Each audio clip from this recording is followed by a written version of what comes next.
ഏതാക്ഷരം? ത ഉം?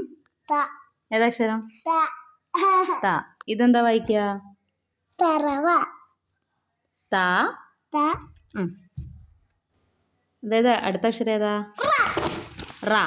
ത റ. അപ്പൊ അതെന്താ കൂട്ടി വായിക്കുക?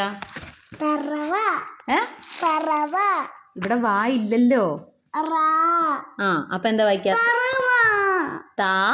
പറ. തറവ തറവ ത റ. തറവ പറയ്. തറവ തറവ ഏയ് വായിക്ക്. ത റ. തറവ ത റ. കൂട്ടി വായിച്ചാ? തറ ഉം. തറവ തറവയല്ല. താറ. തറ. തറ ഉം. ഇനി വായിക്കുന്നത് എന്താ വായിക്കുക? തറവ ഏ തറ താറ. തറ. തറ തറ ആ ഇനി പറ ഇതെന്താ വായിക്കുക? വായിക്ക്. തറ തറ ആ വെരി ഗുഡ്.